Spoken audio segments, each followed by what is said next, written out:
Today is a good day. Making new friends at a bar. Oh, that's a setup we have behind you, right? Yeah. The bar. We don't see that much a lot because there are our faces instead. Oh, yeah. Yeah, I Well, it's still like because I to want talk to to you. focus on you guys. Yeah. The most important thing. Yeah. Luke, Homora, I've spoken with you both on different occasions, and you guys have met Today David, the man who was born yesterday, who is learning about the world uh, one day at a time here, and I I was super excited to know that you guys would both sit at the same table with us and talk about the world with Today here and help him understand it from multiple perspectives at once. Maybe we can kind of figure out something together. Um, why don't you guys take a second and tell everybody about your background, about who you are, what you care about, and what kind of basic framing you have here. All Please, by all means, go first. Both cordial and friendly here. Uh, did you say allow me to go first, or Yes, you? yes, please go ahead. Go ahead. Okay. So, my name is Luke. I'm French. My English is my second language. So from time to time, I will have trouble finding words in English during this conversation. I have I work in computers with computers. Catholic from birth. Yeah, kind of. Anyway, a believer. Catholic from birth, you Let's said? say a believer. Yeah. It's and now I'm Catholic, so that's the thing. Um, yeah, I'm 44. Nice. Well, great. First round's on me. Um, we'll get you a drink here. And Hamora, why don't you tell us a little bit about yourself? Um, I was born and raised in a small Bulgarian Russian community. I grew up in the church. I was a good 15 years of my life. For Which, the past 7-8 years, I've been a Hindu in terms of study, practice, and trying to learn more and dedicate my life to it. For work, I'm a utility worker. I'm in the back making sure that plumbing and lights and everything's running. very important work. Great. And if you've seen my channel, you know who I am. But if you haven't seen me, I'm a guy. I ask people about things, and my friend was born yesterday. I think we said that already. So where do we start? Like, David, I mean, first off, 7 you years guys ago. are real friendly to sit here. What if David's born yesterday? He doesn't know what to do. He walks out and he said, "Here's two people say, you know, something as important as Catholicism. You should consider being a Catholic potentially." Or they see somebody Hinduism is a life that you should consider. Where would he start? How would he even begin to figure out where to go from here? Differences. So there are differences between Catholics on the claim of Sure. want to So make. I think perhaps the basics, like what does it mean to be a Catholic as opposed to what does it mean to be a Hindu? Like what are the differences when that is said? Why do you think he should be anything? Why is having a practice like that you're describing? I mean, what are they? What is Catholicism? What is Hinduism? Penelope on camera from time to time. So Oh yeah. I'll let Luke go ahead if he wants to describe what is Catholicism. Oh shoot! So Catholicism is the main branch of Christianism. And yeah, many people know about Christianism. So Christianism is a faith. There is a God, and there is a Jesus who died on the cross for our sins and resurrected 3 days after. So that's Christianism.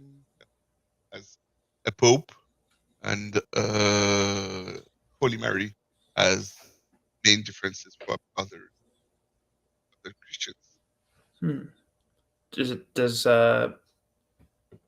Do you believe these things too, Hamura? Well, first, let me define Hinduism for David so that he can see the differences, and then we'll see where Luke and I might disagree on some ideas. So, Hinduism is a relationship with your creator. It's about the one who made you and understanding what that is and who that is, but more than that, understanding who you are and your place as an individual in creation.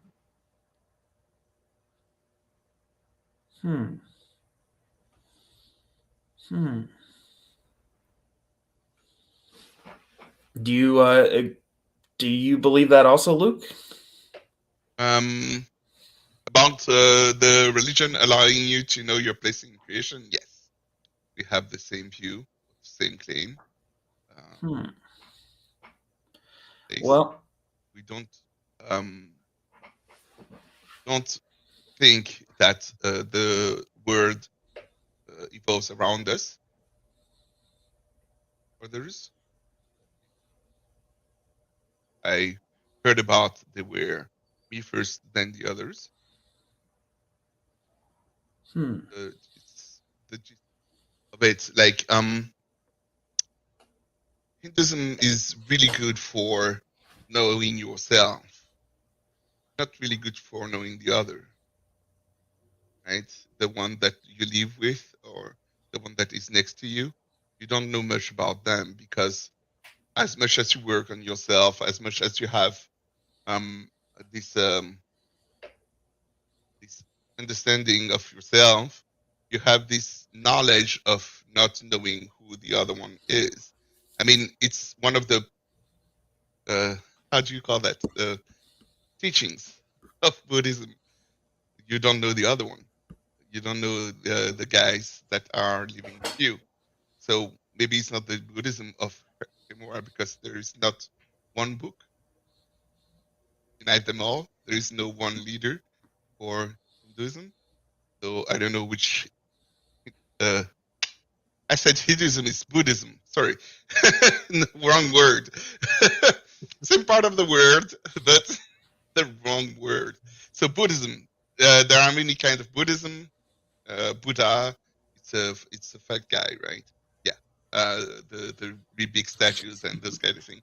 So that's a Buddha. I know there are many Buddhas. Like there is more than one. Is that one of those things you believe in? I'm not terribly well versed in Buddhism. I'll be upfront and honest about that. So. Okay, it's been 7 years. You call yourself a Buddhist, and you don't know about Buddhism. I think we're going to blame this one on the French Canadian aspect. He was saying that he's a Hindu, not a Buddhist. Oh, surely. Okay, so let me change the name. Hindu, which is different than Buddhism, yes, because they have those many hundreds and thousands of gods. Hindus, right? They don't have this main character like Buddhism. They have Buddha, but Hinduism have many main characters. Do they have one, like the strongest? There are several dozen, probably prime deities in Hinduism. Typically, for Hindus, in terms of the individual, what we devote to in our worship or in our daily kind of meditation, we focus on a singular representation of God. For me personally, it is Shiva. Shiva is what I meditate on and what I try to strive to learn more of in terms of my relationship to the Creator. Right. Shiva. Is that the one with the many hands? That's the only god I know. So that's why I'm asking. Many of them are depicted with 6 or 8 arms, yes. So I think there are some images of Shiva you can find where he has multiple arms. I think 2-Day David did one with the AI made one where he had 10. So like, I've seen those show where there is, like the ladies and they're dancing and there are arms going behind them. Like there's a main lady and there are like 10 or 20 people behind her. Is it a representation of Shiva that she's trying to do, or there is no relationship? I think it is supposed to be a representation, but it's also just artistically pleasing, I find. Yeah, it's really beautiful. All right, So- so Shiva is one of the one that you follow. It's one of those 7 prime gods that you talked about. I know there are many other gods. What do is you call a them what's a gods? god? David Yeah. David here, he's hearing a lot of words here. Mhm. Yeah.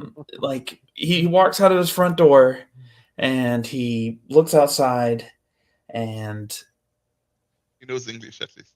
he knows English. Like he's watched a few sitcoms, I guess, to know how to talk and think a little bit. Science is neat, but I don't know how it works. But the science figured it out somehow. How does he get to where you guys are? What's the next step? Oh, it's years of learning. The process of learning takes years. That's why babies are babies, and you have to teach them about the world and what is and what not. Where when it comes to God, where to go, where does God apply and where doesn't he apply? This kind of thing. That's how this is a coffee cup and that is not a coffee cup because they don't have the same shape. It's so it's a try and error. At the beginning, you will say, "Oh, a coffee cup," and no, Father will tell you that's not coffee cup. So similarly to God, oh, this is God doing. And no, that's not God's doing. It's humans. Okay. So what do you know is God? How do you know what is God? What is a coffee cup? So the simplest definition of God I know of is the strongest. God is the strongest in every field that you can imagine. So the guy who loves you the most, the guy who is who could lift the heavier weight, the guy or the person, or it's not a guy, but it's a person. Anyway, so the strongest would be this. There's only one. Is the strongest in like every way? Like you mentioned a lot of good things. Is he also the one that hates us the most? The one that is scared of us? Well, I don't know if scared could be a strength. It depends on how you interpret it. What is good is what God wants. What is bad is the other thing. So he cannot do bad by definition. His will is what is good. Amora, what are your thoughts on all this? Does this line up with what you see? Like, how do you think we get here? So David has an interesting advantage, probably than a lot of us, because he is, for all intents and purposes, a blank slate and a child, but he's able to understand us and to perhaps formulate some of these ideas. So what I would say is that in describing God, what I mean when I say God or when I say Shiva is the beginning of all things. The fact that we are able to have this discussion with David in the first place, that the fact that David was born, the fact that I was born, and that we are having these life experiences, Shiva is the originator of that. He is perfect. And what I mean by perfect is that Shiva needs nothing and wants nothing. And Shiva is all powerful, and there is no part of creation where his power and his will is not. Therefore, Shiva's will is with us as well in this conversation. And that is something that can be understood and experienced by David. It may take time and it may take practice to understand that and to relate to that and have a relationship with Shiva. But I believe that it is possible for him. And it might take less than 8 years, as it's taken me, because he's not burdened with a lot of social, probably pre-programming. So, well, could you give me a name of one another god from the 7 prime gods? Oh, well, there's a lot more than 7. Yeah, well, like the 7 primes that you talked about earlier. There are 3 primes. I think not the Trimurti, I think, is what you're talking about. The typically the 3 main figures in the Hindu kind of pantheon are Shiva, Vishnu, and Brahma. Brahma, and from what I understand, Shiva is the strongest.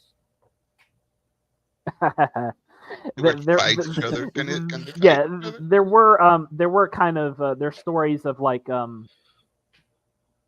there is a story of like kind of almost a contest back in the day, but Shiva said that Vishnu is to be worshipped on par with him because he was humble and honest. Brahma is not to be worshipped at all because he lied. It's an old kind of primordial early days of creation story. Yeah, before the beginning of us. Yes. Is there like a parallel universe in your religion? Universes where the time is different than this one? Not that I'm aware of. There should be. Okay, so can you touch Shiva?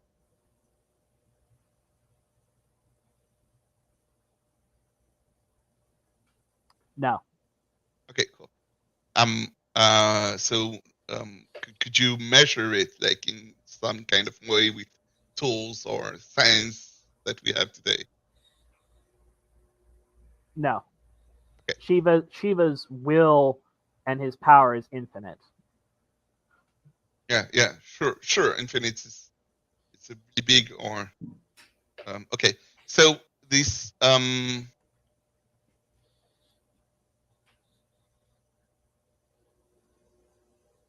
Shiva is and Vishnu, they love each other, and Brahma, both of them don't kind of not like him in your story. Do they? Oh, so they do interact with each other, right? Do they fight? Like, do they ever fight? Again, yeah, I think there is a story, perhaps, of conflict. And that is the thing I think you'll find in Hinduism, because Hinduism is so old.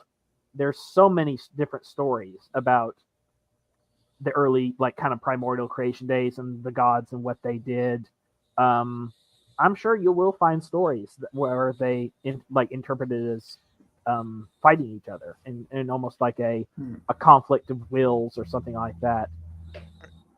Do you think it really happened this time? Yes. Okay. So because of course there are stories like Harry Potter that we agree that Harry Potter did not really happen?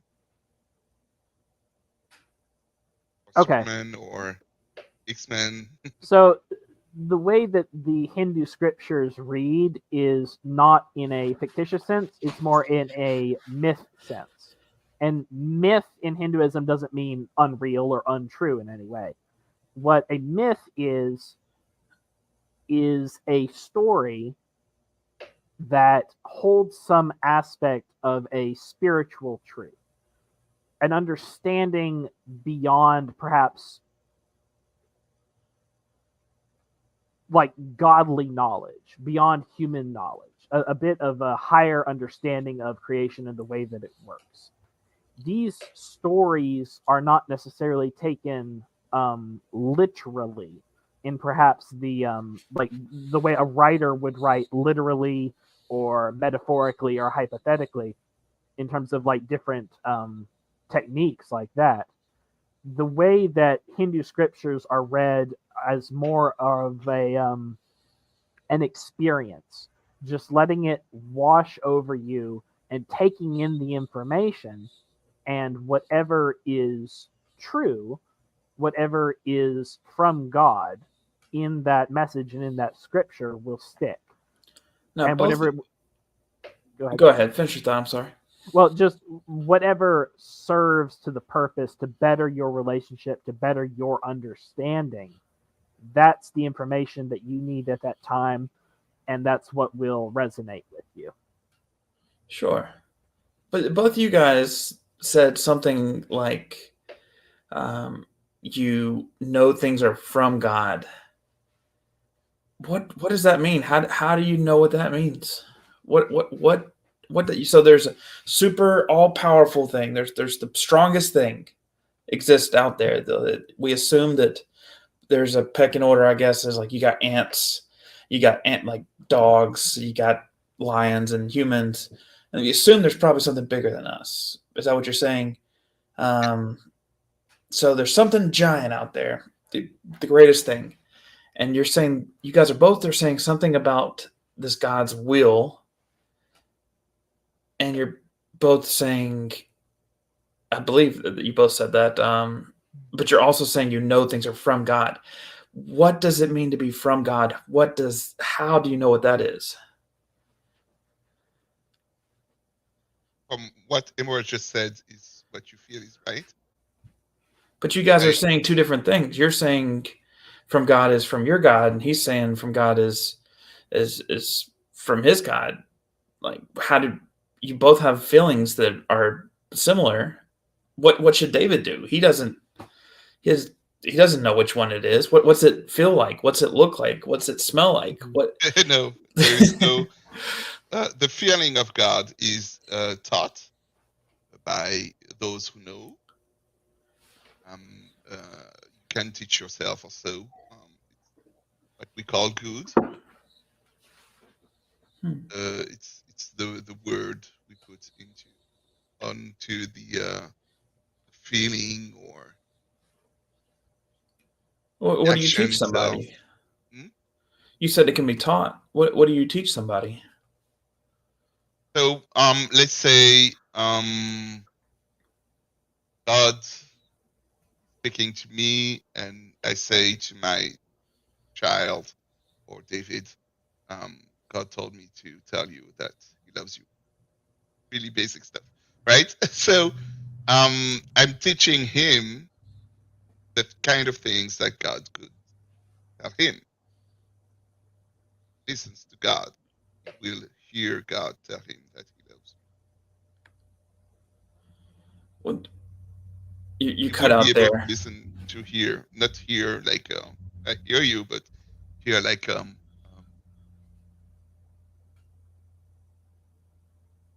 conscience, non pas conscience.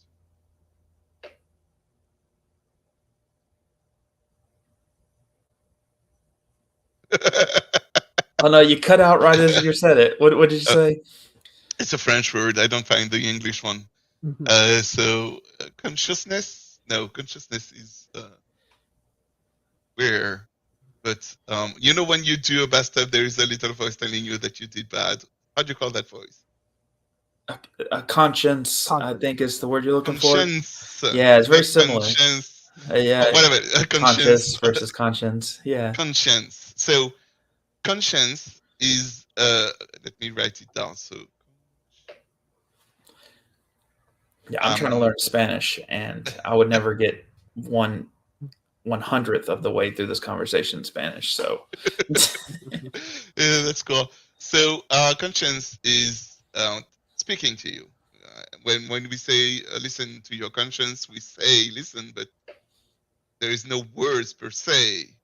It's like a saying in English to convey an idea. I have to explain, David, what the idea of listening or hearing means in that sense when I say that God will talk to you and you will hear him.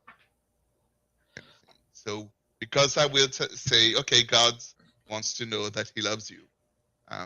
David now knows that God loves him and is able to hear God telling I love you.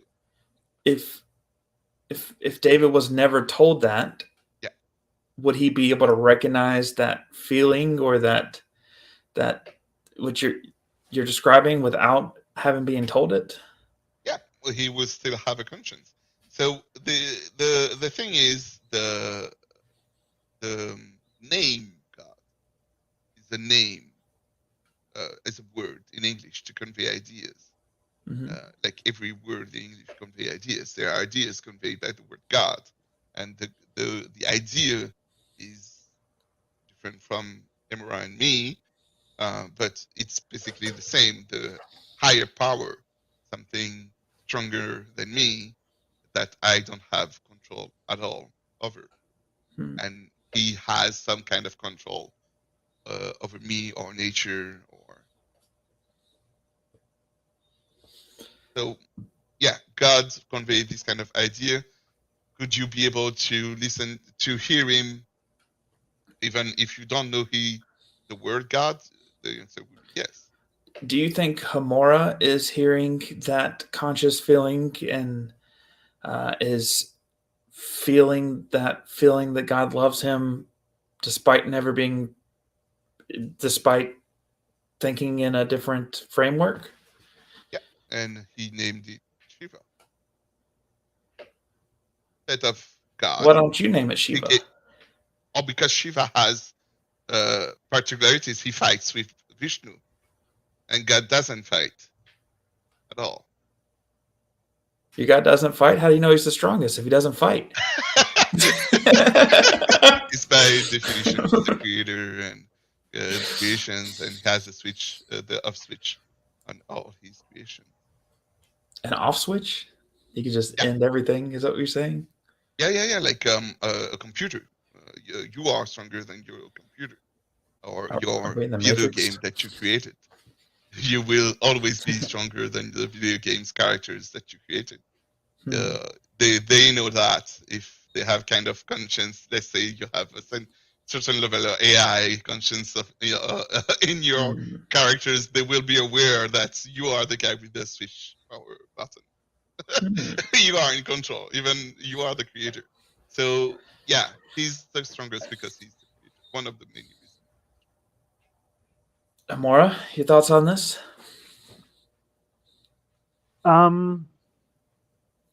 Yeah, I mean, I don't necessarily disagree with that point. I might disagree on some of the particularities. What I would tell David is that Shiva is something that you can experience. It's something that you can grow to know and to understand, and that's what it is to have a relationship with God. It's something that you can devote your life to, or it's something that you can experience and say, well, that's not for me, and go and pursue other things at the same time. Shiva, Shiva again, Shiva is a perfect being, so Shiva does not need your devotion. Shiva does not need your worship. But if you give it, then Shiva might be willing to share knowledge and understanding with you. He's not going to necessarily cast you away if you are genuinely seeking his power and his wisdom. Hmm. Can he refuse to share? Perhaps if the person is not ready. So is his power dependent on the person? His will to interact with the person is dependent on where the individual is spiritually and how spiritually mature they are. Like there is a vast library of knowledge to the universe, to creation.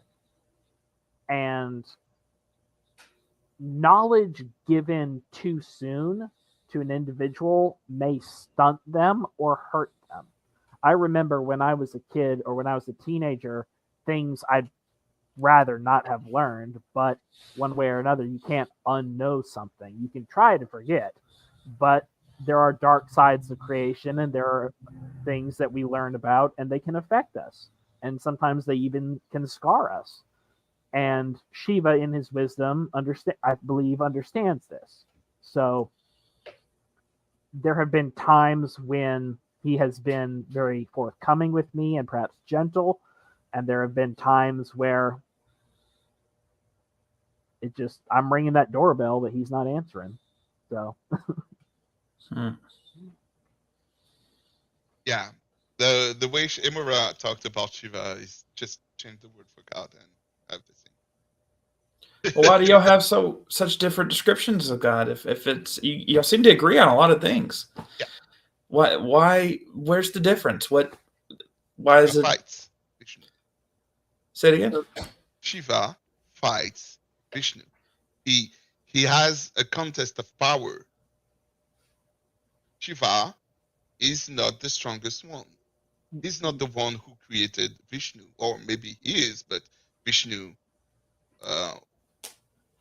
you know what I mean? That's the difference between gods. You cannot say God fights someone else. It's unimaginable to have someone that can try to fight, someone else can try to fight God. There are humans who are against God and those kind of things. But yeah, he wouldn't, right? There is no reason for him to fight. So yeah, even if the clash, let's say it's not a real fight like a fist fight, but it's a clash of ideas, like two opposing ideas that clash with each other, right? This is a coffee cup and it's in my hand. There is no coffee cup in my hand. Two different ideas that clash with each other. So you have one of those two. One person says, yeah, he had a coffee cup. The other one says, no, he didn't have a coffee cup. So we have two ideas that clash. And the thing with God is that he's the creator of everything. Whatever he says is true. He creates by saying he creates. That's how he creates. Just So David, today David should be wary of a description of an all-powerful being that clashes with other powerful beings because that puts them on a lower, like it makes them not the most all-powerful, I guess. Correct. It's contradictory to the perfection definition of Shiva. If it's true that he fought with Vishnu, Rama. If I opened up a book that talked about the Christian God or the Catholic God, and it mentioned stories of that God clashing ideas with heavenly courts, making wagers or something. Yeah. Like what is it here? He makes a wager whether or not somebody is true or not. And a bunch of wars kind of fought in their name. Would that mean today David should be wary of putting stock in that God because that God's not the most all powerful? Yeah, that God doesn't exist. The God who you just described is not the Catholic God. He's a fictional character in the book. In the Bible. Yeah. Yeah. There are fictional characters in the Bible. The Bible is not full of real characters. Is this similar to what Hamora was saying earlier about the mythological moral stories, basically? And the mistake made by many people is believing that this God they are talking about or reading about in the book is the real one. Why would how do you tell the difference? Is there something in your scriptures that say to treat this literally, to treat this metaphorically, to treat this as a a cautionary tale? How do you know? Those in the Bible specifically is the Old Testament is a book told. So it wasn't written. There wasn't anything writing wasn't invented when it was around. So the person telling the story was the one responsible telling the characters and fake and it is knowledge about that those characters, those were characters, those were stories. It is something that we know of, we know about. Some people will. How do you know that? Like, what if it does it? How could David find that out? How could he know which ones? What's that? Ask me. Ask Luke. Yeah. Luke, how does he find it out? How does he know which one's real and which ones are stories? So, is the Job story a story or is it real? He will ask Luke this question, and Luke will tell him. Luke or a priest or whatever. Yeah, is the Job story real or is it a tale? Yeah, he will get the answer from me if he asks me this: is it the real God or is it a fake God or any other Christian Catholic out there? You know, they will answer him the question: is it true or false? So they have books written about those guys. Well, how does the Catholic person know if it is or not? The guy who told the story first. So it's traced back. You learned it from someone else. They learned it from someone else. And they learned it from someone else. And it's just going from there. And there's no. It sounds like a lot of potential for hearsay. It sounds a little hard for someone to trust. It is. Sounds like that, but you know, when someone says no, there wasn't a coffee cup in the hand of Luke, and you know it's tomorrow, and David saying yes there was, and everyone saying no there wasn't, and yeah, it's hearsay, but there was or wasn't a coffee cup in my hand. There are things that are true, whether you want it or not, whether it's hearsay or not. So, yeah, somebody could go down the line and say, how do you know that he had the coffee cup? But because David told me, or David told Steve who told me, or, you know, you have this line of testimonies of people. Yeah, still, nevertheless, there is one truth. What if I was mistaken and I thought it was a coffee cup, but it was a tumbler, or you know, it was a cup. Yeah, regular cup. So, how would we figure that out? If you are mistaken, the guy who showed the coffee cup is accessible to correct you. I can tell you, oh, that's wasn't the coffee cup. Should stop saying. But all the people from these scriptures that you're talking about aren't accessible. Anymore. But we just have to trust. At the beginning, they were.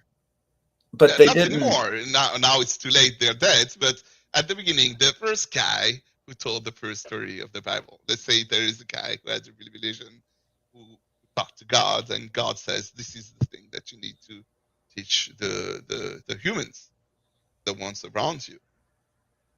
So that's what he did. He taught the story to the humans. If I hadn't met you at this bar, Luke, yeah, and I picked up the Bible, how would I know which stories are meant to be taken literally and which ones are to be taken as metaphor or instruction? Or the author. The author of the book. The Bible is written by someone. Like there is a publisher of the book. You could ask the one who wrote the book. He knows better than you. You picked up a book. You asked the author, "What did you mean when you write that?" And he would tell you, "This is not me who wrote that. This is something that comes from," and blah blah blah. And you have all the story that you need. Hey, this is my first rodeo. Like born yesterday. Spell it out for me. Who you mean? Ask the author. You have a book Explain in that your hand, further. Like, and, what and do you mean specifically? Who's the author? well, there is many different kind of Bibles out there. Like the person who like an editorial or Yeah, this one. check That's the the closest publisher one or to something. you because you have the book in your hand, meaning that you have access to some kind of route that you can follow up. You know, because it happens to, or maybe the book was your father's. Let's say it's your father's. So you say, okay, in this book that you gave me, what do you know what the author means by that? And then the father would say, no, I don't know. Oh, let's find out together. And then you go up the line, like every new information that you receive, every new information that you receive, you can go back Hmm. to further enough to say, okay, this is what it means. This thing that I'm reading. If I write, um, should, I don't have the equivalent in English, but I have a French phrase. Do you have a saying in English where you made a bundle?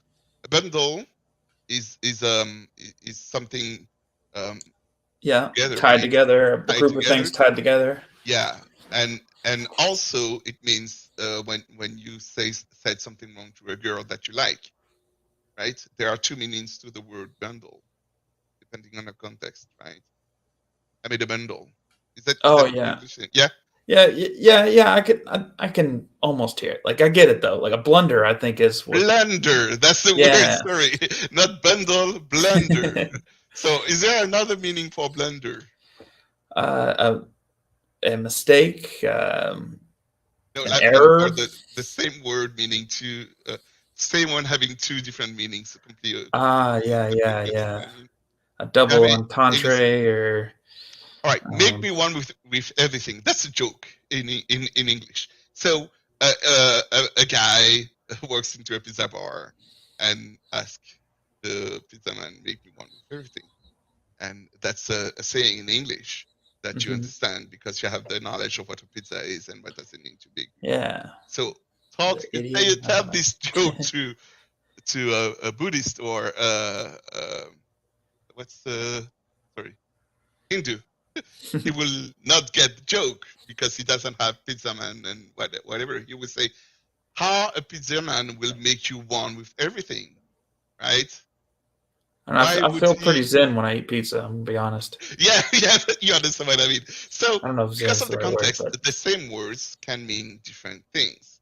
And mm, always, those who tell you the words are the ones able to tell you the context where the words were spoken. hmm. Okay. All right. I hear you. We got to pump the brakes real quick though. So I mean, we're talking a lot about scripture and uh, and and looking up stuff through Catholics and people who wrote things. Hamora, does this click with you at all? Does this lead you? Do you feel as though this is a reasonable way to reach this belief that you have? I'm reminded why I left Christianity. Okay, so okay, David. So, in terms of the books and what I think you did Yeah, say why the are we word. talking about books? Well, just in terms of what Luke was saying, in terms of the hearsay, what we believe is that God is something that is all pervasive. God's presence and God's will is always a living part of the living creation. So, my problem with Christianity in terms of this, perhaps the differences, the contrast would be you're taking somebody else's word, but not just somebody else's word. You're taking words of people who have been dead for a very, very, very, very, very long time. And anyone who's played like the telephone game or word games knows how very quickly language can become jumbled and interpreted or misinterpreted by individuals, which is why the Hindu scriptures are not taken literally. We don't have that kind of that hearsay, this is what somebody said, therefore this is how it is. Because we acknowledge how language and people is a constantly flowing and moving growth and development towards a higher or a better understanding of God. So we say that there was this person, Jesus, who had an understanding of God and had a relationship with God. You could say the same of perhaps the Prophet Muhammad, peace be upon him, or perhaps what some of the gurus of the Sikhs. You could say this of many spiritual leaders or religious leaders throughout time. But that doesn't give you, the individual today, anything but what they understood of God, which can be valuable. There are certainly lessons in the Bible and in the Quran and in the Hindu scriptures, I find. But what I would say to David is, don't let another individual's relationship with God stunt you or hinder you in perhaps what God has planned or what God is willing to share with David, the individual.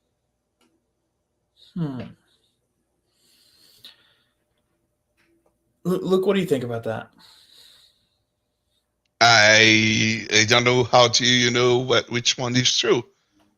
Can you make mistake, Hamura, in your word? What was that? Can you repeat the Can you question? make mistakes? Are you fallible yourself as a person? Can you make mistakes? Certainly, yes. How do you know that you're not making a mistake on what God says to you or your interpretation?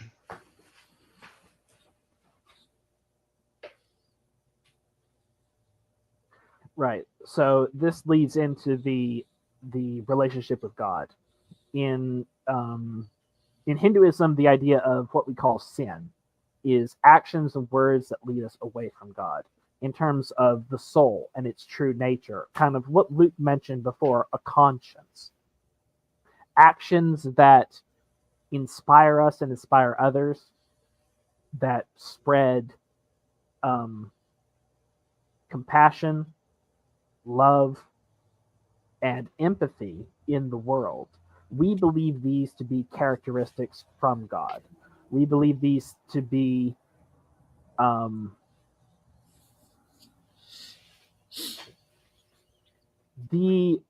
perhaps the purest essences that the Creator has imbued us with. I have lived a dark life and I have lived a bright life, and I have not shied away from either of them. I have walked with God and I have walked away from God, and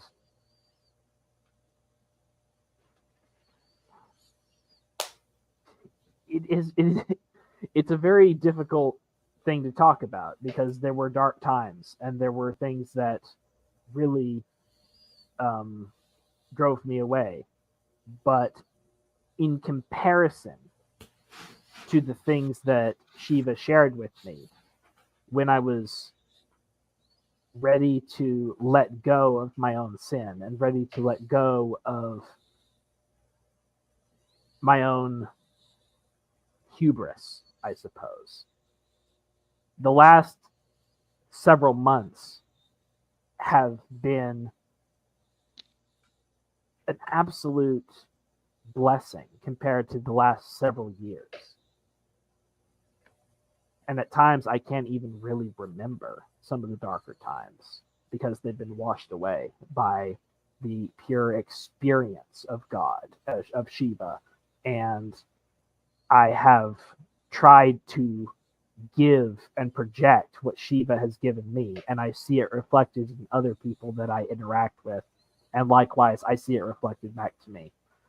It becomes very transcendent. It's a difficult thing to describe, but it is pure. It is very purely experiential.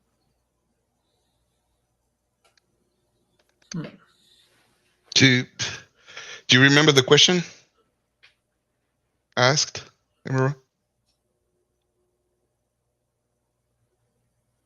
I believe I do. Yeah, what was it?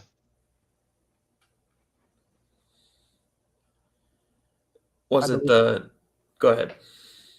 I thought I answered it.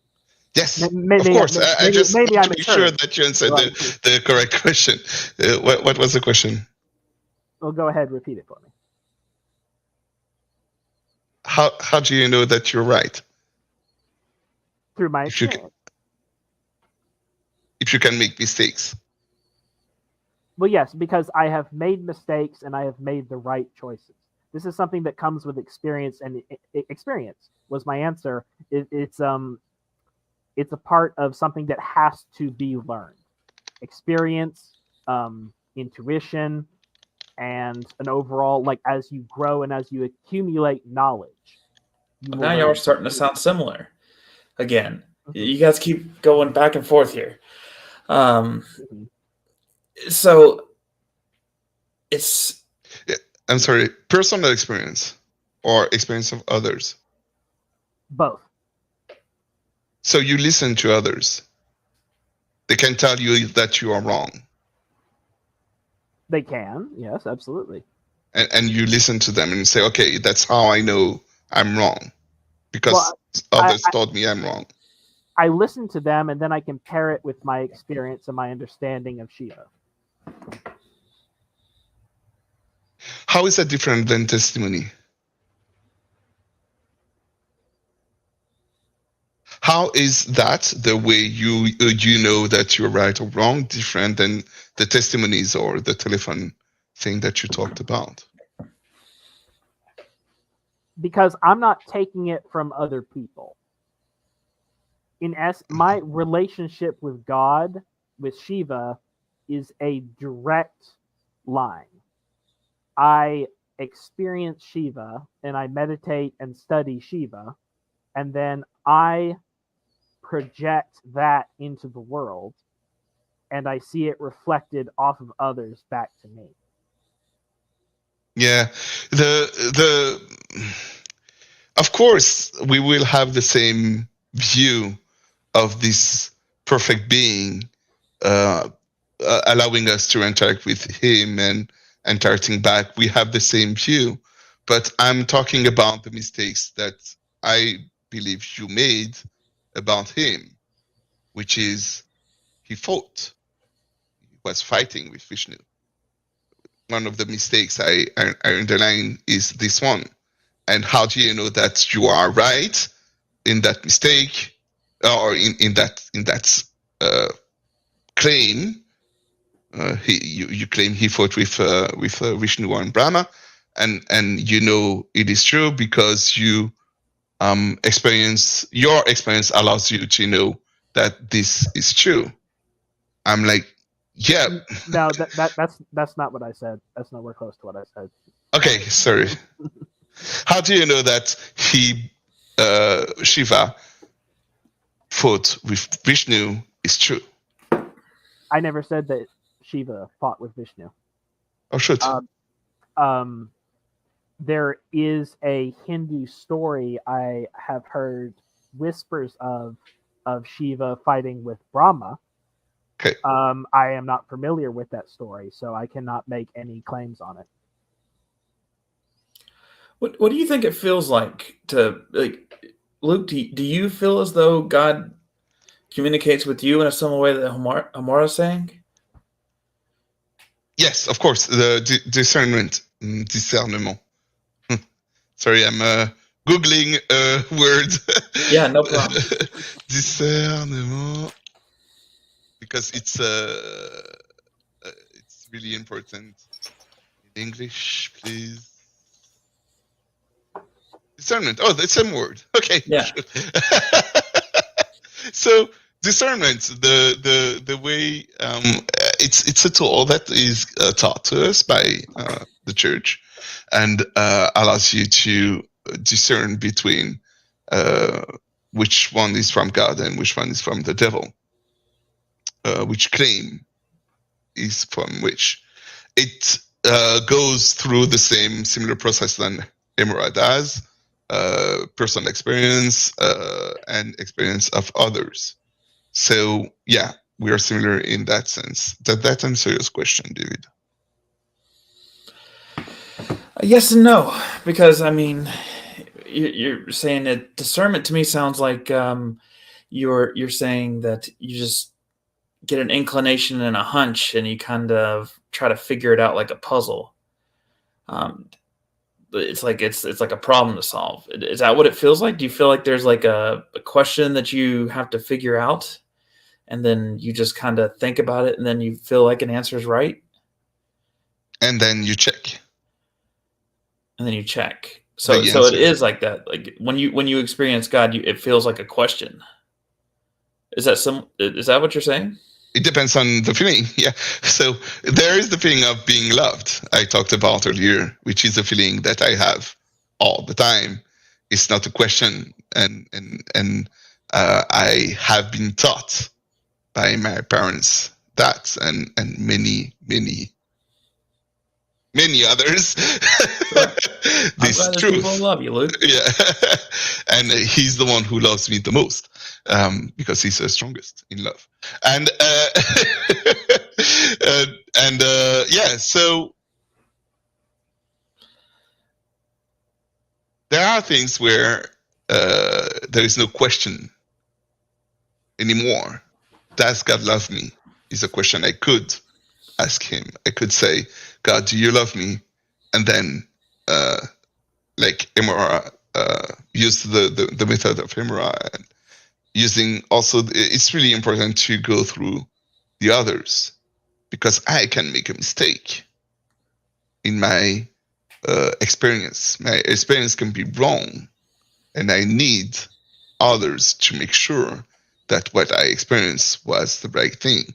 Even holding my coffee cup is based on the others.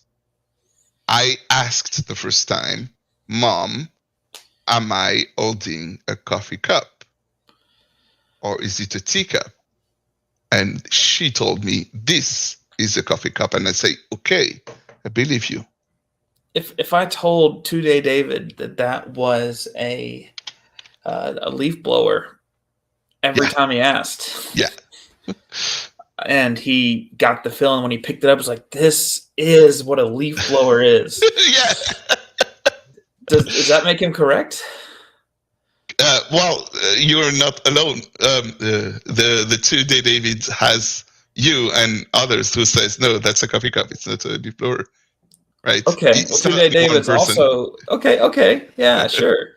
And so 2-Day David is trying to ask about this God thing that you're talking about, and you're both saying two different things here. So is it a coffee cup? If you Is want it a to know, leaf blower? How? Yeah. So there are characteristics for leaf blowers, and there are characteristics for coffee cups. There are characteristics for Vishnu, and there are characteristics for God.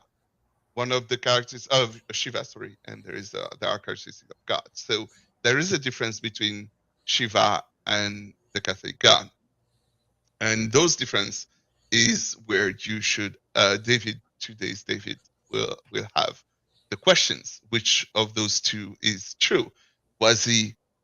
What do you mean by fighting? Huh? When you meant Brahma and Shiva were fighting? That's a really important one for you. Well, it's the only difference I have right now. Emora, Yeah. could you maybe Emora, you could pick something about the Catholic Church that you feel is wrong or they are mistaken about, and we can do the same thing with this thing. I'm Fair. not. I mean, sure. I'm not particularly interested in like what the Catholic Church got wrong. I'm much more interested in what they got right, and the things that are right. Again, like David, if David wants to know what it is to have a relationship with God, those are the things I'm going to be focusing on. I could pick apart things that I don't like about the Catholic Church, or I could pick apart things in the Christian history that led me to investigate and not be a Christian anymore. But that might be a talk for a different time. What I would say in terms of the understanding is that a very important part, obviously, is scripture. And for Hindus, there are holy scriptures, there are texts. And yes, you can go out and experience a multitude of different things. You're going to go out and have many different experiences.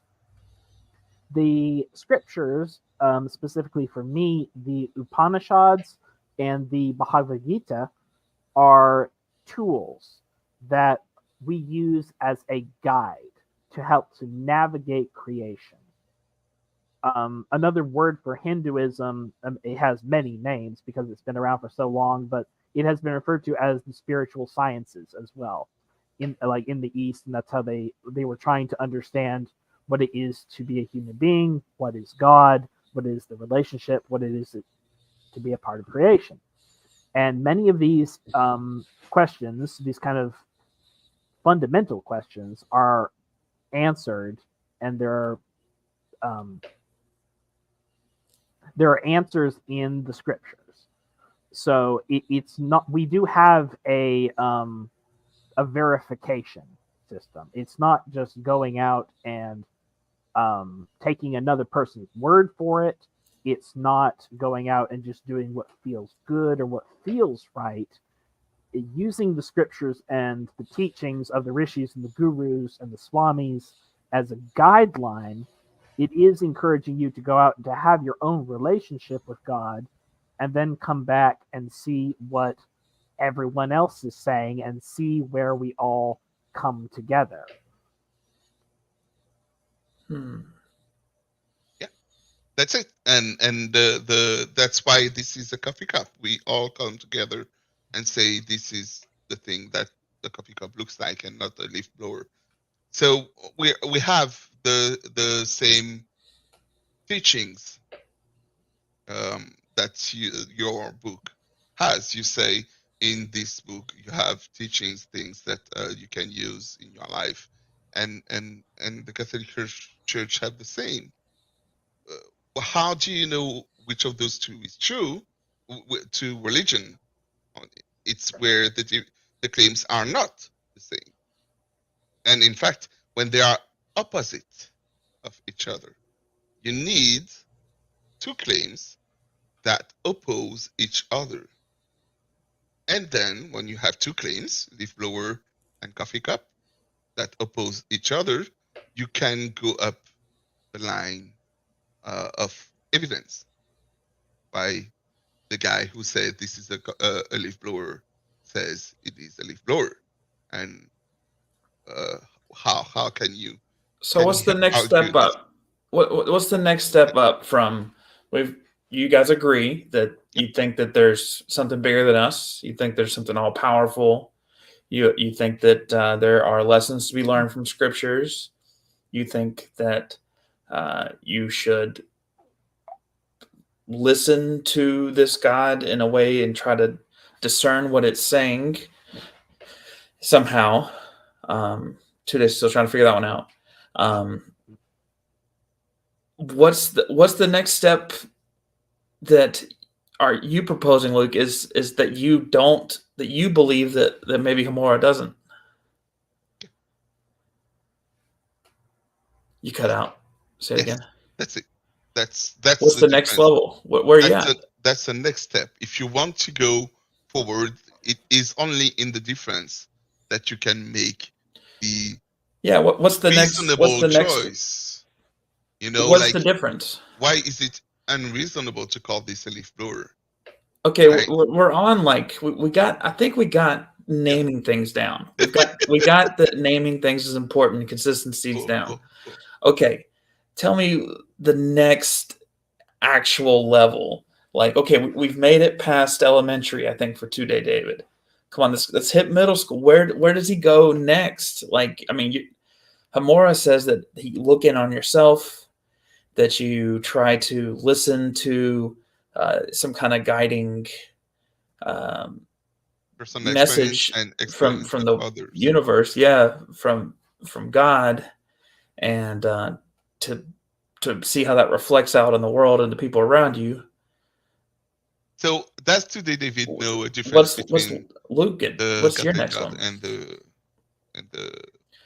2-Day David doesn't know Jack Diddley. That's an American term there for you. And unfortunately for him, you have one person willing to explore those opposite claims and the other one who doesn't want. So he's stuck today. I mean, what's the opposite claim? Luke, what's the next step for Christianity besides agreeing that a cup is a cup? Tell me where you go next. Well, you see the difference between this religion and another one. So right now, the only difference I have from Emora is the fight that he doesn't know about. So no, that's Amora stuff. Tell me about Catholicism. What's the next? Which one? What's step one for Catholicism? Like to make a positive claim that this is true in Catholicism. Like, love your neighbors, don't steal, don't lie, don't fornicate. These kind of claims. I don't understand what you're asking for. I'm saying today David doesn't know Catholicism. He walks up to you. You just walked out of your church, and he says, "What is going on? Why are you in that building? What are you doing? How can I know what you're doing and why it's important?" So, I'm trying to be a better person, or the best version of myself. This is what I'm trying to do. This is my goal. My end goal is being a saint. A saint is the one who are. Those are the things of the people who are with God. To be with God is to listen to Him the most often. Yeah, that's what I'm trying to do. How do I proceed depend on the context I'm in at the moment. I've been raised as a Catholic. I've been looking into other religions than Catholicism, and asking their claim that are different to the ones of the Catholic religion. And which are? What are the Catholic claims? That's what we're trying to discuss. God doesn't fight. That's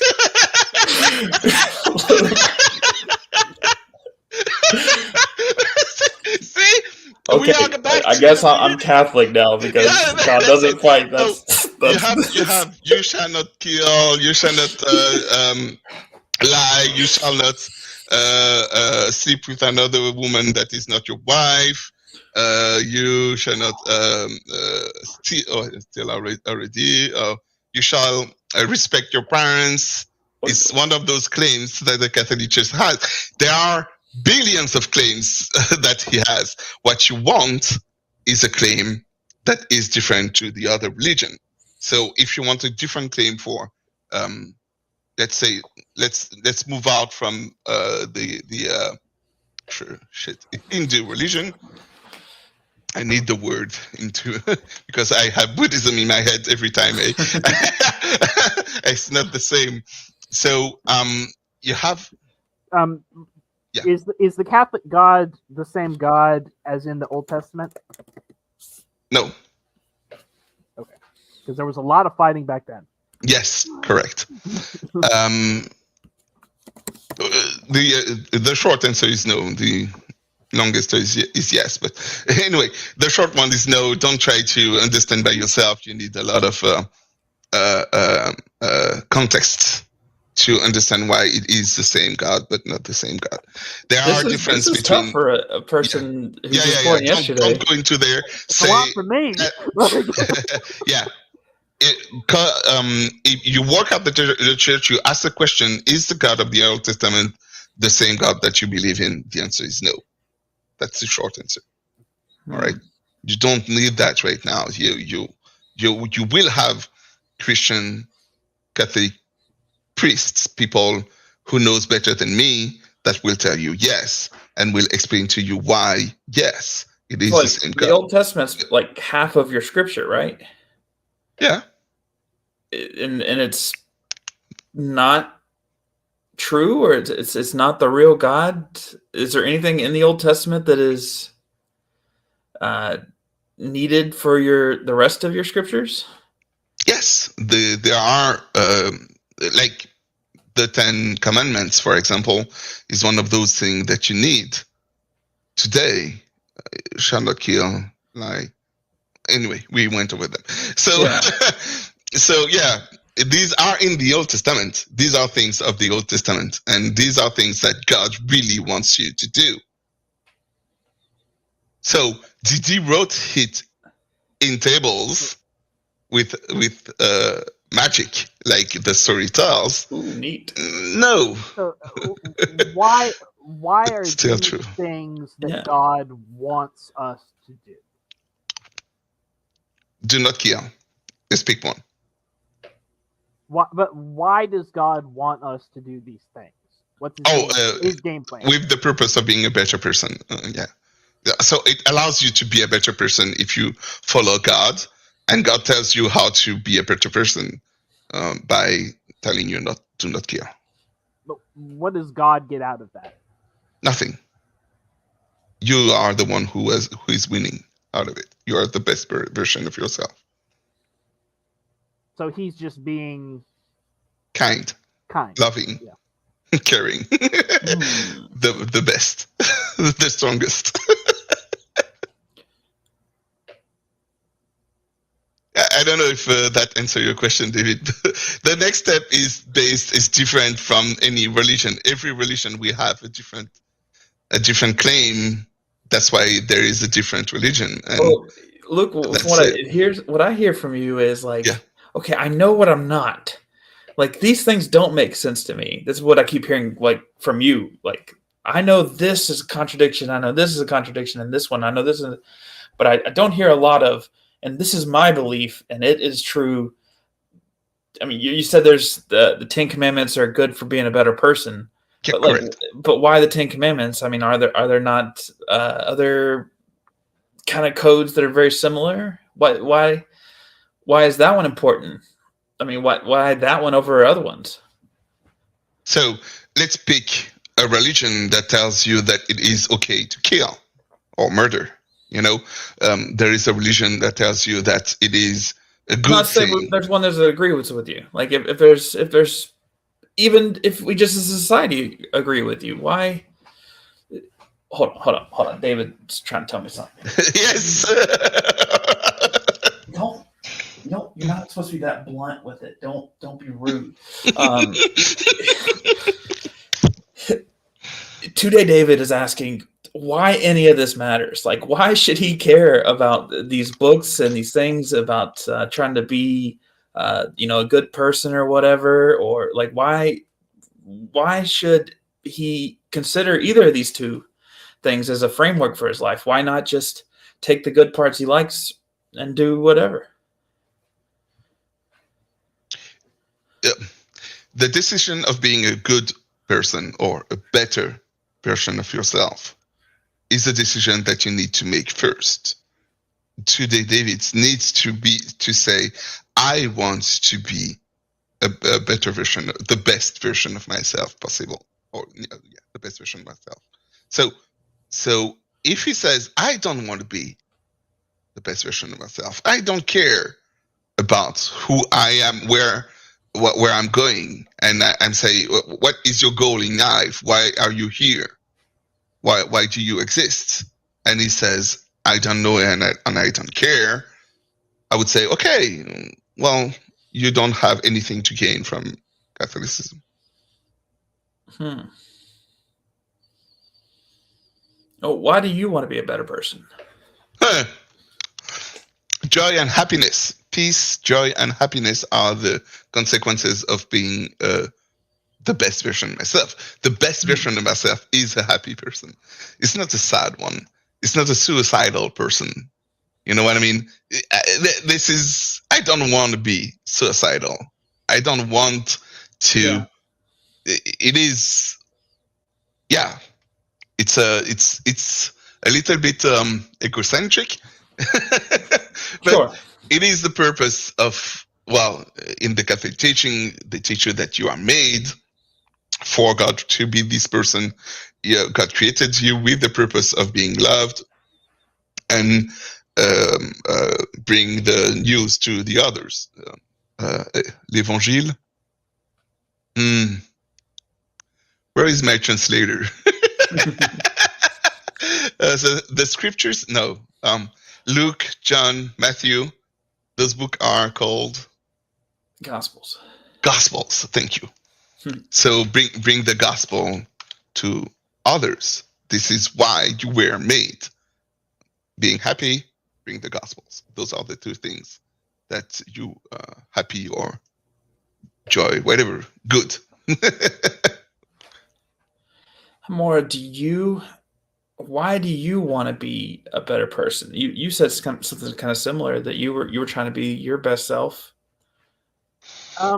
Not trying to be.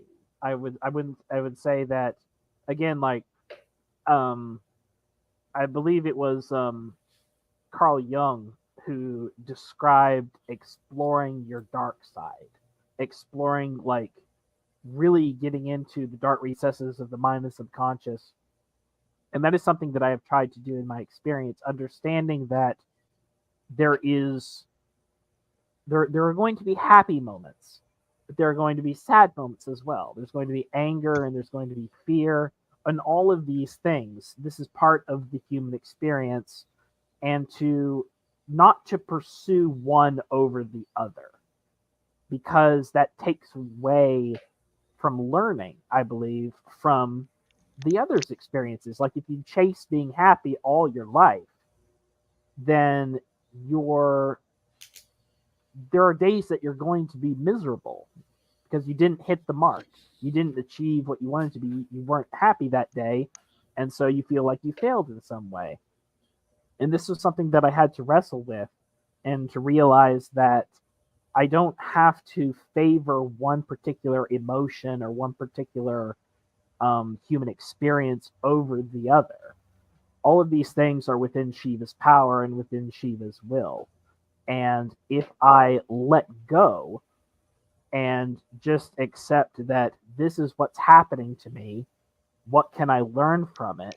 And how can I perhaps learn more of myself, God, this person that I'm talking to, David? Like, what can I gain from this experience, and not run away from it, but take it in completely?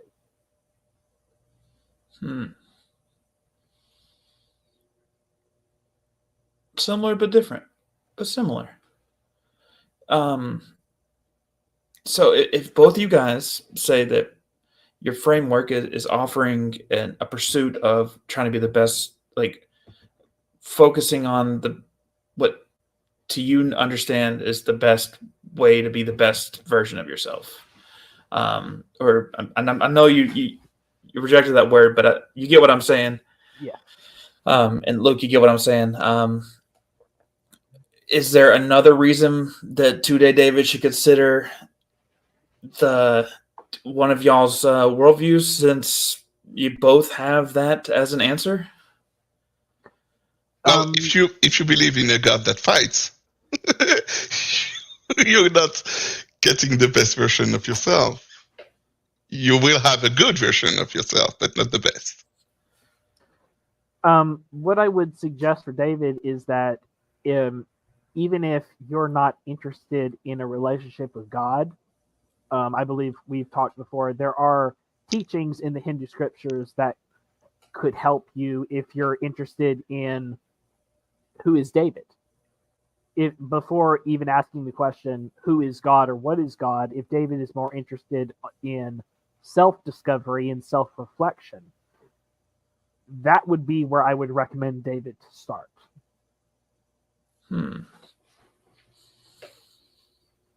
Luke, I'm going to ask you one more time.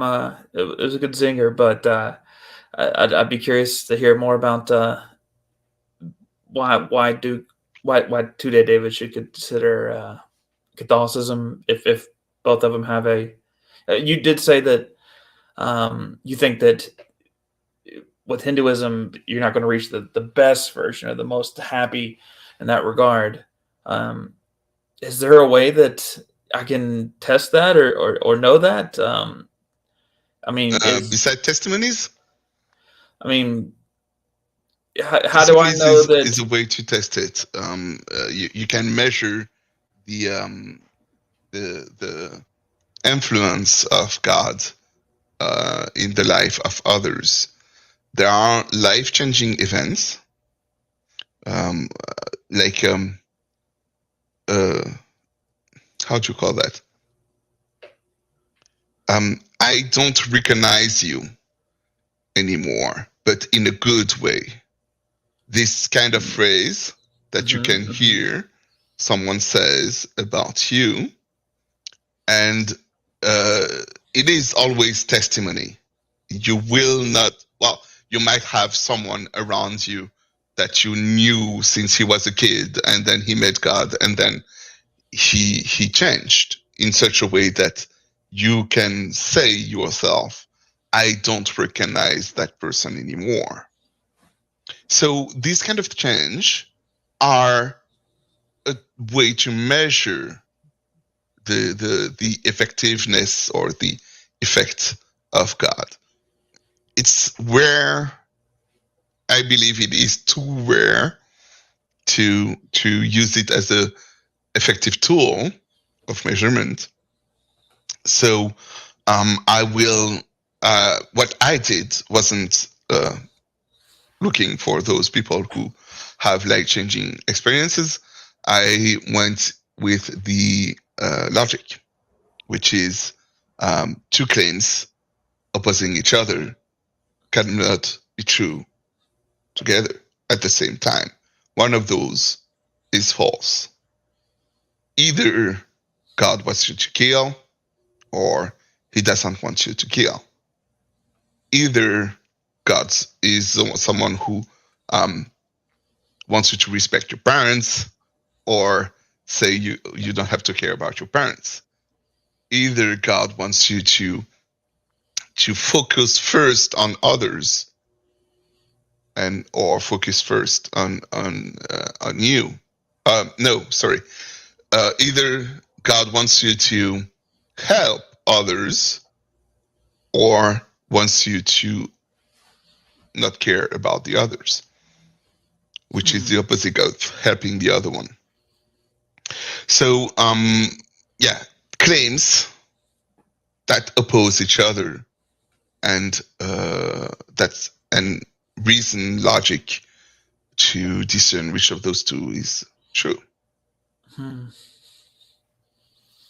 I hope you don't think David was rude, but he was reading a little bit while you guys were talking. And he opened up the Bible again. And I mean, he's reading passages that say things like, you've heard it been said that, which one is it? Hold on. You got to learn to mark better. Today, David. What did you?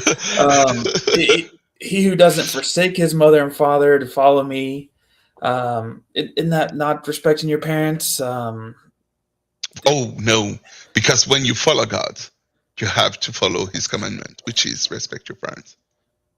But what does it mean to forsake then? So, putting your parent,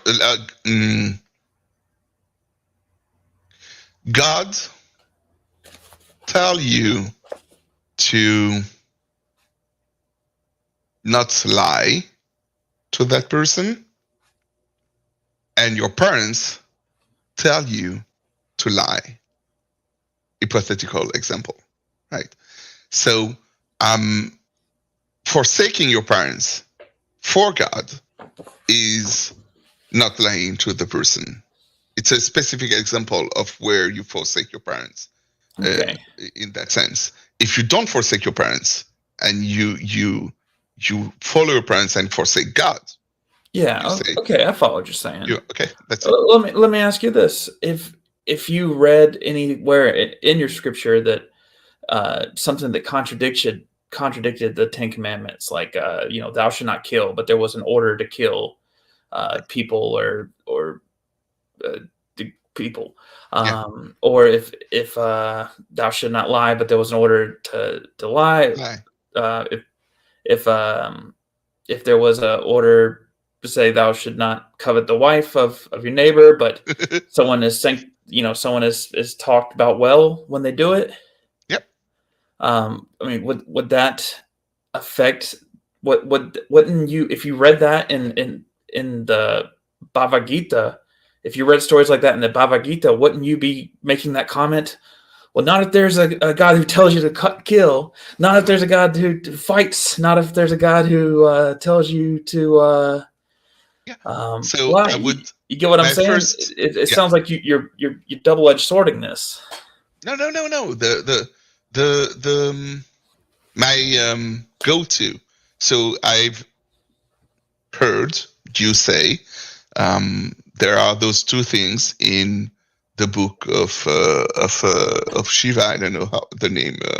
I'm sorry, I don't know how to pronounce the name. Anyway, this book, there are two things that oppose each other.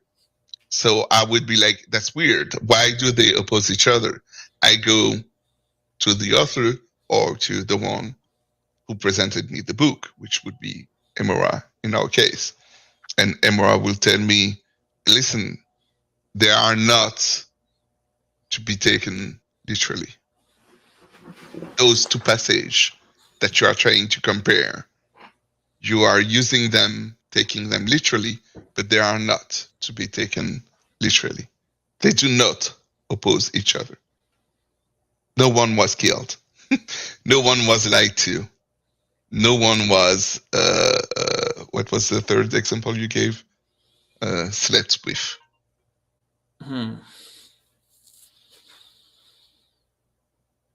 It's just a story to convey teaching. And what is important is what it teaches you. Not the story is just a tool to remember the teaching. Well, nice. I like Hamura. Yeah. What? That's what Hamura was saying about his stories, and man, you guys are so confusing. It is the same. Sorry, but it is similar. All the religion in the world are similar. 80-90% similar. They all have the same source of information. The God is the one speaking to humans, and humans are the one interpreting the message of God. They interpret the same message differently. Some says you don't have to care about your parents. Some says you do have to care about your parents. Some says you can kill in certain circumstances. Murder, not kill, but murder in certain circumstances. Sure. And so on and so forth. You understand. Yeah. Because they made a mistake in their interpretation. Just a mistake. But the rest of the thing that they interpreted is a correct thing. The Pope said something about Islam.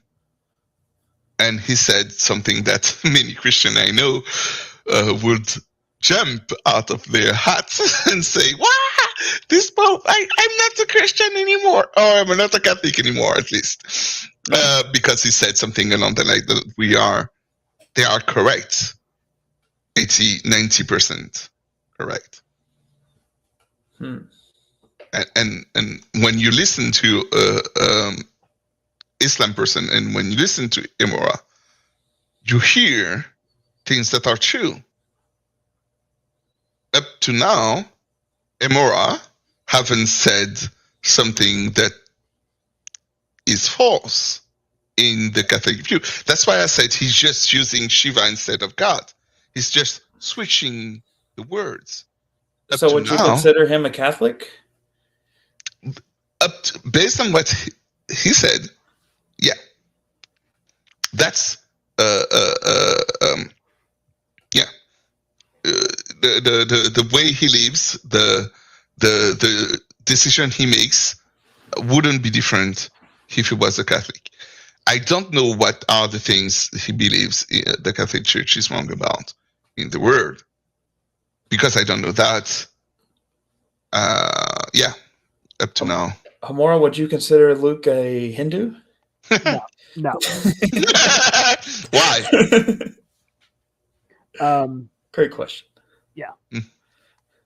Because, well, just based off of this conversation, if I've been following what he said, there is a emphasis on what what I believe what he said was like God wants for humanity. Would that be correct, Luke? Like God has wants and desires. There's a path that he wants humanity to take. I understand. So that's correct. Hemora, I said once, but the wants of God are not wants as the wants of humans. There are two will. God has two wills. Like Shiva is willing to share knowledge. He doesn't want to share knowledge with you. He doesn't need to share knowledge with you. He just chooses to share knowledge if it's not detrimental to you. You have the same, you use the same want that I use, but I understood you when you say that Shiva, yeah, it was Shiva, might be willing to share knowledge. Might be willing to share knowledge. There is will in your phrase, and I understood that the will that you talked about in your phrase wasn't a will, a human will. Unless you're telling me that Shiva has a human will, and then we have found our first difference. But also, I don't believe that Catholicism believes in cycles in terms of life, death, and rebirth, reincarnation. True. So that's the difference. Okay. Yeah. I haven't talked about it because I don't know. There are some branches of Hindu. So you believe that you are the reincarnation of someone else or something else or some other? No. Yes. No. I am not the reincarnation of someone else. The way that we understand the soul, the way that the soul works is on a journey to, again, in terms of like the self-reflection, better understand itself and to better understand God. As a part of creation, learning about God and coming into a relationship with God. I would not say that I am a reincarnation of someone else because that person doesn't exist. The only person that exists at this point would be this current incarnation, this soul that you're speaking with. And likewise, I was born, I will live, and I will die. And the cycles will continue to repeat. Yeah, the soul, the thing that you call the soul that you have, was in. Where was it before you were born? Was it there? Did it exist before you were born?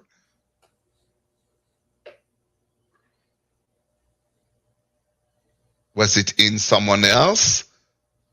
Another name? Yeah, I can't think of the word in Sanskrit how to say it. I don't know. I do not think it would be grammatically correct to say that it existed. What I would say is that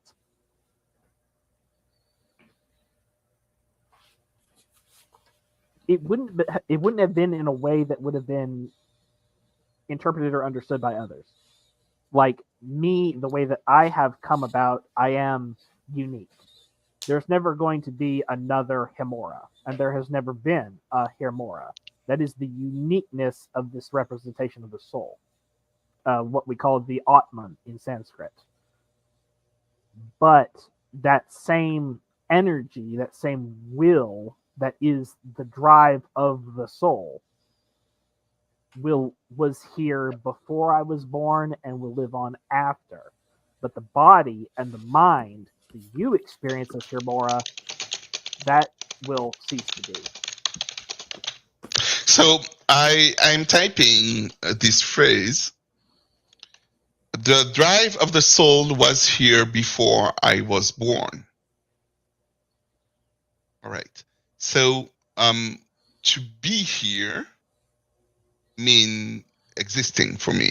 I understand that there is only one Hemora, but Hemora, a part of Hemora is this soul or drive of the soul. Oh, the we drive would- was here. we would say that the soul The drive is like the laws of physics, right? Like the gravity is here before my coffee cup comes into here, and then I drop it. Gravity was there before. Do you mean the drive in the sense of gravity, or do you mean the drive in another sense? So the way that the soul, the Atman, is understood in Hinduism is that it is who you are in essence. Again, we acknowledge the body came from this earth. The mind develops the brain and all of that. It comes from this earth as part of the natural processes of creation. The soul is what gives life, what gives light and shines through the body and the mind. Is that just consciousness? Oh, yeah, well, The Western philosophers have analogated it to, consciousness is perhaps a. I wouldn't use that word necessarily because I think that word has certain sticky definitions. But yes, basically the understanding is that you are the soul. You are the experiencer of the body and the mind, and these are experiences that you are having. But if there's no body and there's no mind, then there's no experience. But the experiencer doesn't necessarily stop being. It's just that there's no. It's like plugging in an outlet, a plug into an outlet. There's a connection. Plug it out, no connection. Analogy. Well, where does it go then? Is it stay in one piece and move into another thing, or is it dispersed? Right, and that is something that is kind of a topic of debate, even in Hinduism, because even again what I referenced the spiritual sciences. Wait a minute, you're supposed to be the top level Hindu here. You are the authority on Hinduism, just like Luke is the authority on Catholicism. Tell us your view. Yeah. I've only been in this for 8 years, but no, it's in terms of like what it is the creative power and the will of Shiva is what we would say. The sheer creative force that brought everything into being. The soul is a part of that. The same spark and the power and the will of Shiva that lives in you is the same spark that lives in me, that gives us drive, that gives us the ability to experience these. Would you say we have the same soul? No. What's the difference between your soul and my soul? Because this soul is calling itself Hermora, and that soul is calling itself Luke. So, who decided? Is it the soul? Is there a difference between your decision and your soul's decision?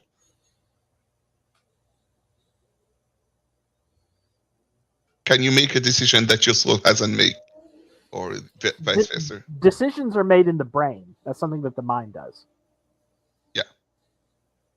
MRI is one of those decisions that you took. Unless it's your parents' decision, in a way, it doesn't matter.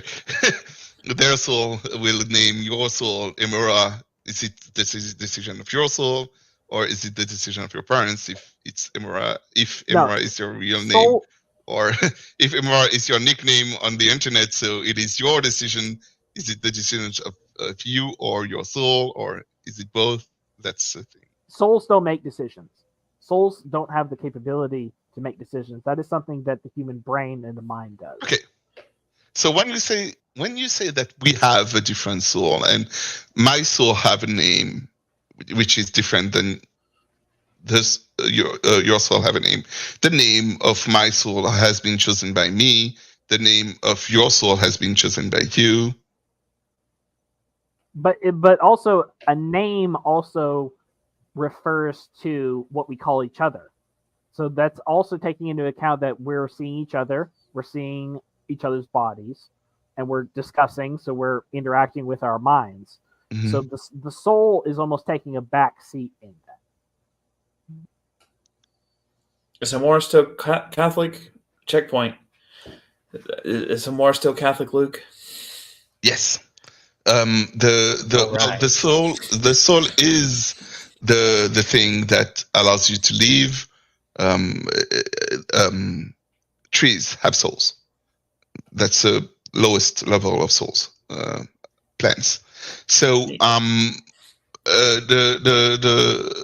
in the Catholic view of souls, the thing that allows you to move or make decisions, it's what we call souls. There are human souls, there are animal souls, and there are trees, vegetal souls, and anyway, everything that can make a decision has a soul.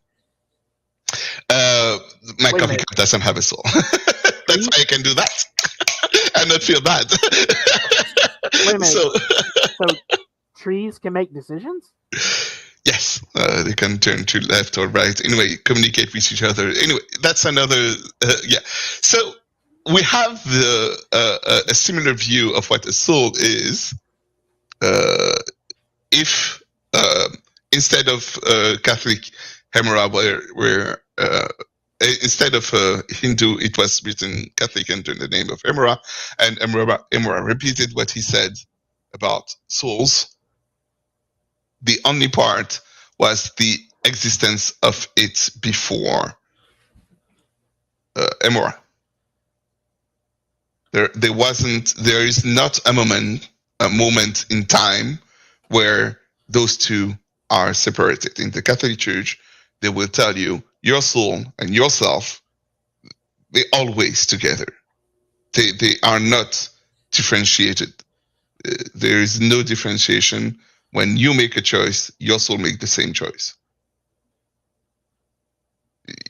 Soul is just a thing that allows you to move.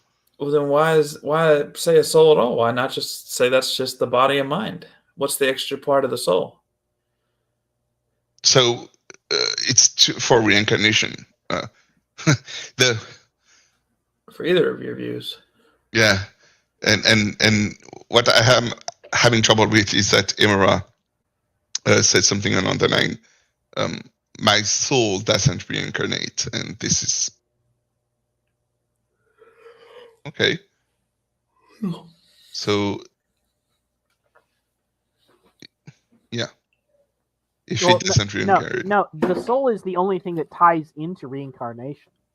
That's what reincarnation was trying to describe. I believe the original process, kind of what they were trying to figure out, was that the cycles of life and death and rebirth, how the essence of creation continues to move on after a tree or an animal or a human being has died. Yeah, I don't. Okay, there is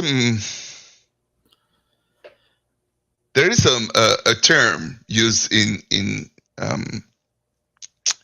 Catholicism, which is also soul, which is the different soul than the one we just spoke about. I know it's confusing, but stick with me. We use the same word soul to convey to what happens to you when you die. You become a soul, but it is not the same soul that is, well, the one that I have right now, because there is nothing to move. This soul doesn't have matter to move. The soul I have right now is the thing that allows to move the coffee cup and my hands and whatever matter. And when I die, there is no more. What? Why call it the extra thing? Why do we use the same word, or why why call it a soul if it's just the bodily functions that are specific to the body's condition? In Catholicism, the reason why is, I believe, is historical, like language thing. It's a language thing, and name words to convey ideas evolve, and soul stick. The name soul just stick with us, and we found new way to describe the same thing that we use today, just because of history. That's why. I think. I'm not sure. I think. Yeah. It's just a language thing. Anyway, so we have this thing. We have this difference. When we die, we have heaven, hell. Well, that's a whole new thing we haven't talked about in an hour and 45 minutes. What's that? and that's from Emora said, from what he said earlier. In Hindu, you don't have heaven and hell. So it is a claim of what happens when you die. What happens when you die? Does Emora cease to be, or does Emora continue being in your religion? Emora. Well, in Hinduism, there are stories of other realms.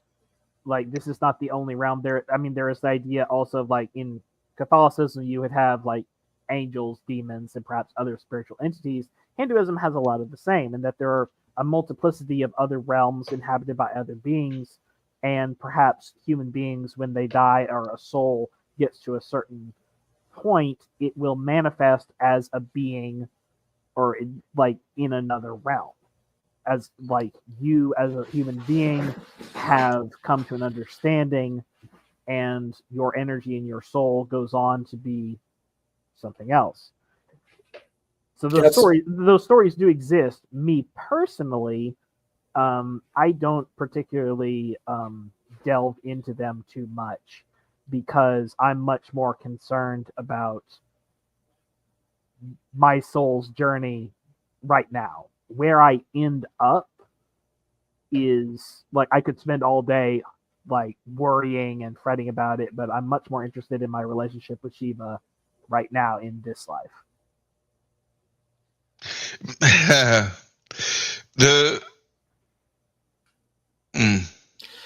We've been talking here for, like, we've been at this bar for over an hour and a half. Yeah.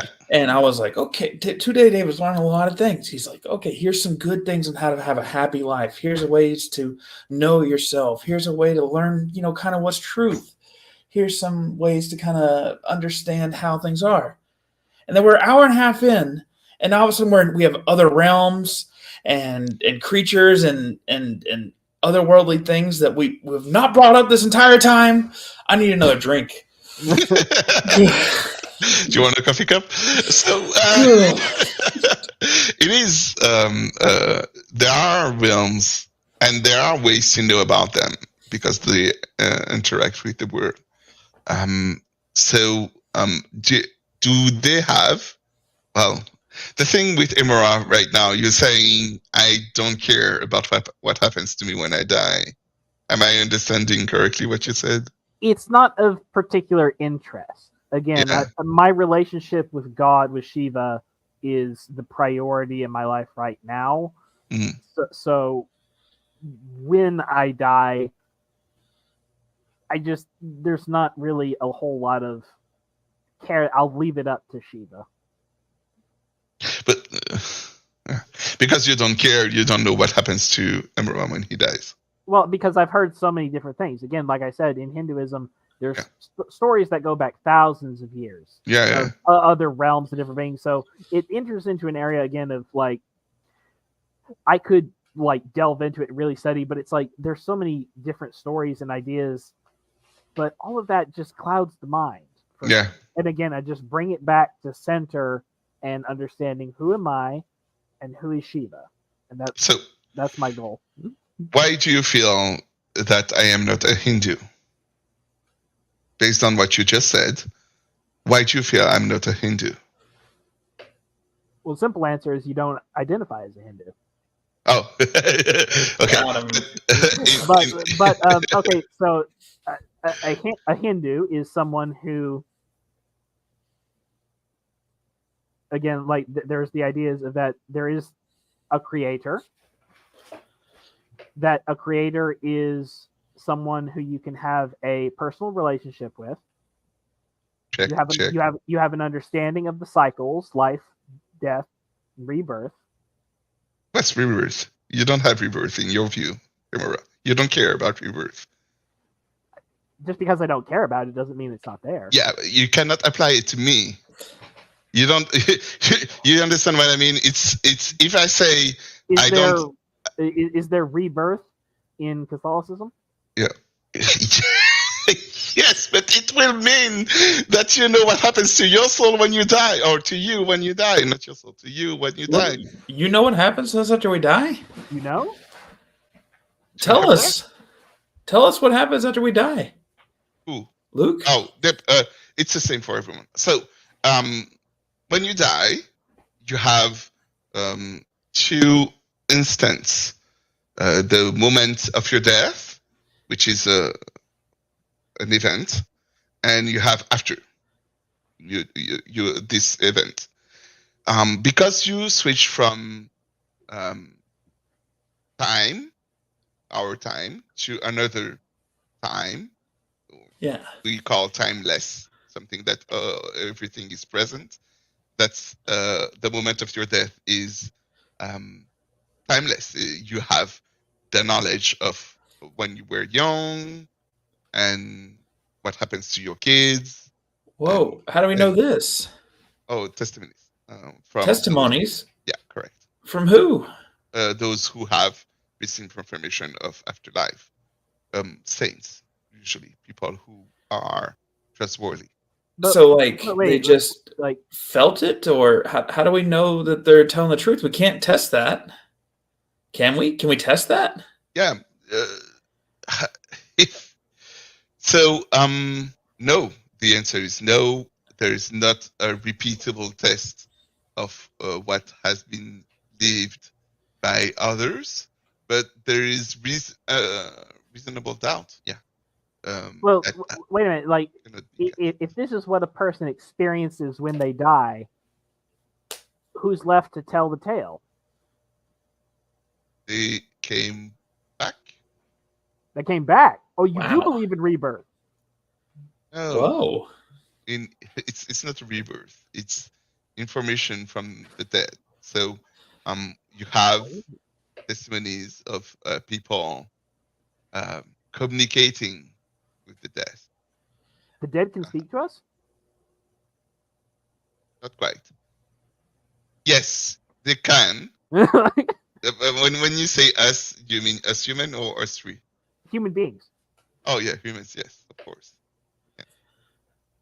Yeah. You're definitely not a Hindu. Let's say your child came to you, God forbid, something bad happened to them, they passed away, but they came back. Okay, that's a terrible image. Somebody is close to you that you could stomach that image. They came back either way. And they said, I had a vision of after death. And in an after death, everything is timeless. But it turns out that the people who were getting the good things had to cut off the tip of their nose. That was the requirement for the actual chosen people. They had to, chop off the tip of their nose. Usually do it when they're a kid, but adults do it too if you missed it. What would it take for you to believe that person? Or what if it was like a saint, like a high up person in the Catholic Church? Would you believe that person if they claim that? One is not enough. That's the thing I would say. One person is not enough. I need more than one. Me, Luke, will need more than claiming that. Okay, all of your cousins got together and did the same thing to you. How many saints would claim that? Okay, what's the minimum number of saints? Yeah. I 2? believed 3? Yeah, 3 is a good number. 3 is a number that I have around me for truthfulness of claim. And if I have three trustworthy persons, so people who I believe don't lie, come to me and say, I have vision of God telling me that I need to tip my nose, whatever. But for me to tip my nose, I don't know, but maybe more than 3. Anyway, you understand what I mean? 4. There is a certain number, depending of what is being asked of me, to believe this is true. The thing about life after death is the number of people are countless. There are so many. There are trustworthy people, saints, who have visions of afterlife that goes with or is not against the vision of afterlife as we have. We teach our kids what happens when you die. So when you die, you have Jesus, and he says, "Come to me, and you can choose." Hell is a choice. It is something that you need to say today for people to hear. Hell is a choice. This is something that happens when you die. You are in front of a choice between hell or heaven, and you have all the knowledge, your past, your future. Not the past, the future, and everything that you need to know to make a decision, not clouded decision, like a decision that is clear. You know what I mean? Yeah, you're speaking English. Yeah, thank you. So, yeah, that's what happened when you die. And then you can choose heaven or heaven, but not now, or hell. Those are the 3 choices. You can choose, I believe you, I will follow you, Jesus, or God, or the strongest. But I'm not ready to meet you, which is what we call purgatory. Purgatory is the cleansing of you. I won't use soul because it's misleading. So you will cleanse yourself, make you worthy enough to meet God, or clean enough to meet God. So all the souls in purgatory, or shit, I said so, all the beings in purgatory. it's oh shit. Sorry. Okay. Anyway, are bound to go to heaven. They Pump the cannot brakes go real to quick. hell. Pump the brakes. Is that translate to Canadian? Earlier, you said that literally half of your scripture is just mythological, and like just used for instruction and teaching and not literal. How do you know that the things that you're saying right now, 1,000 years from now, won't be said to be just mythological and for instruction and moral lessons? I don't know what will happen in the future. What I know is the people that gave me the information I have about what happens when I die are trustworthy people. People I trust won't lie to me. I mean, they may not be lying. Maybe they're mistaken. Yes, and it is unlikely because, well, all the studies and anything, any criteria you want to give those people, they have it. Like I don't know what more people would need. I don't understand what is missing. It is a question I ask atheists. What is missing for you to believe in God, or what do you need to see for you to believe in God? It is a question I ask atheists, and yeah, everything is there. Everything needed is there, but they still chose no. I'm like, yeah, I don't know. One of the things that I really like about this whole 2-Day David premise is that it tries to cut through a lot of the debate topics kind of mentality. Like, whenever you have a conversation with somebody, like especially on the internet and things like that, or any kind of debate style. It's like you pick topics that you know that you can debate. You pick topics that are like, these are hot button topics, or these are things that I know we can test on. Um, and a lot of times people don't even talk about like the basics of things with people who might disagree with them, and they're all the time just kind of arguing out here instead of actually interacting down here. And like, look, you seem like a person who knows a million things. Like you've got an incredible intelligence in there where you've learned a million things over the years. But you're like arguing about like things up here with the guy who doesn't know anything, kind of thing. It's like, it was so hard to kind of get to the basics in this kind of stuff. Because I think you're used to dealing with debate people. And like I said, you know stuff, you know a ton. I'm not, that's not a knock on knowing. That's just a knock on trying to talk about the basics of things. Because, I mean, the basics, I think, were so long ago, or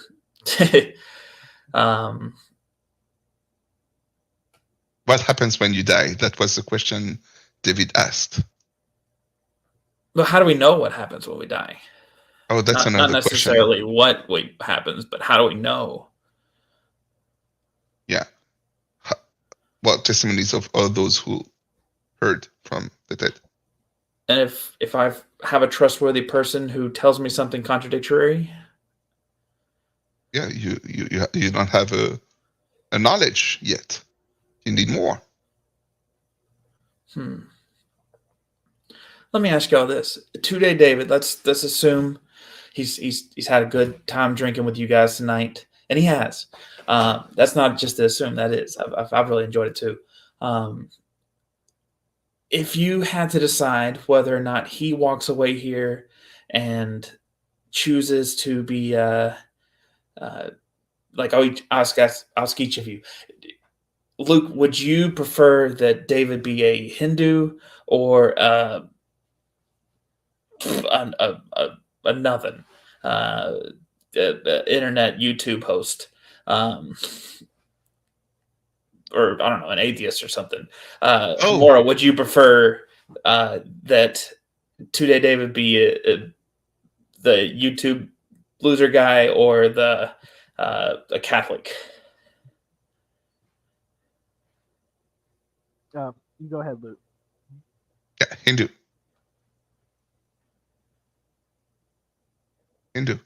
That's the Hindu. That's the answer.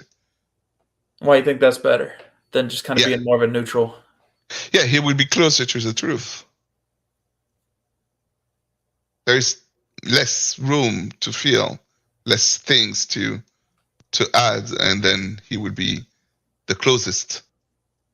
Right now, we're not there. We don't. The Catholic Church doesn't have the truth, but we are the closest. So, by being a Hindu, he would be the closer to the truth than saying an atheist. Mara, what are your thoughts? I would encourage David to go down a similar path.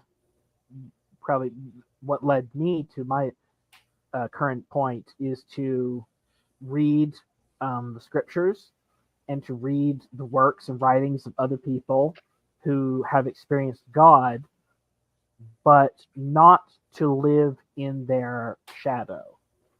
And to remember that if a relationship with God is a relationship with Shiva is something that he wants, it is going to be a personal one, and not just to take my word for it as a Hindu, but to investigate and understand who David is and what he is as a part of creation. And then if he wants to put a label on himself like a Hindu, by all means. But I wouldn't say to David, be a Hindu, because I don't know what God has planned for David. Would you tell him to be a Catholic over being a fence sitter? No, I wouldn't tell him to identify with anything first before he understands who David is. Well, let me ask you guys this. Do y'all feel as though y'all understand the other person's perspective a little better? No. Or you have more questions now than you ever had before? Um, Well, I- the thing with the question is, I ask Hammer a question and he doesn't know. So I'm like, I don't know more about, I know they might have thought, but maybe not. It's not, I'm not sure. What did I put? The rest I put is Incarnation of a Soul, which is, again, Himura doesn't care about what happens to him when he dies. So, I'm sorry. No. The answer is no. I mean, I've learned a good bit about Luke. There probably are a few questions I could mull over and a few things I didn't understand about his belief that don't make sense to me, but that's probably a conversation for another time because that could go on for another hour. Yeah, I mean, we got what 2,000, 4,000 years of people debating these ideas, trying to solve it in 2 hours. We'll figure it out. But I love it. I love it. If you guys were 2-Day David, what do you think you would take away from this conversation?